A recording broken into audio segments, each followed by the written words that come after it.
फ़िलिस्तीन मुसलमान, ईसाई और यहूदियों के लिए इतनी अहम क्यों है?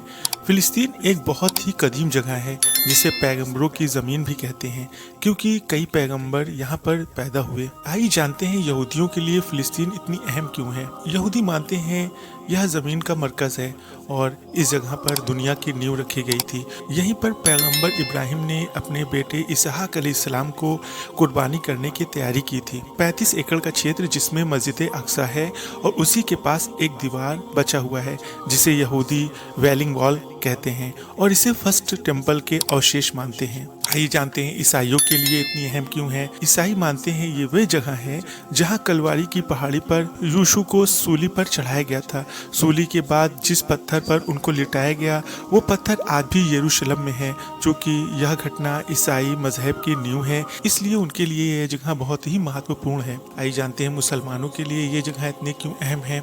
मुसलमानों के लिए यह जगह कुछ वजह के अलावा इसलिए भी महत्वपूर्ण है क्योंकि यहाँ डोम ऑफ रॉक और अल अक्सा मस्जिद है।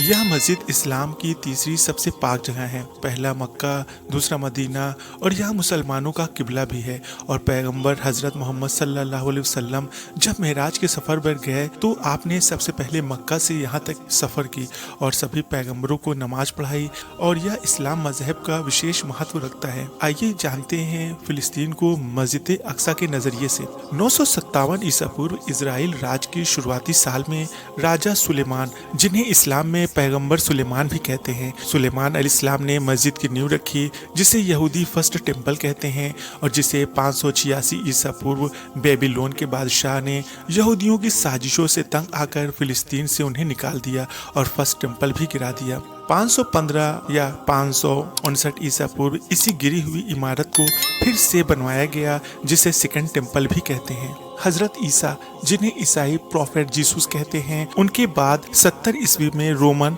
जो कि ईसाई हो गए थे, उन्होंने यहूदियों को फिर से फिलिस्तीन से निकाल दिया। दरअसल ईसाई, जो कि ईसा अलैहिस्सलाम को खुदा का बेटा मानते हैं, उनके हिसाब से यहूदी ईसा अलैहिस्सलाम के कत्ल के मुजरिम हैं। इसी वजह से ईसाइयों के इनसे दुश्मनी है। ऊपर बताए गए कारण की वजह से सन 70 ईस्वी से सन 637 तक यहूदियों को फिलिस्तीन आने पर भी पाबंदी थी।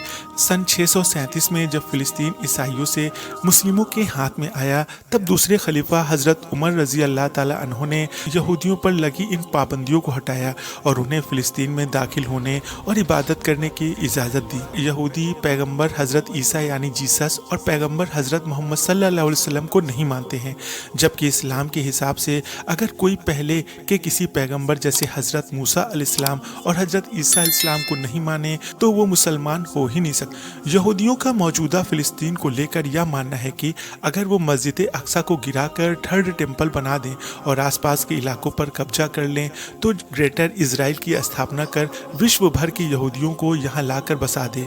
उनका मसीहा आ जाएगा जिससे वो दुनिया में राज करेंगे।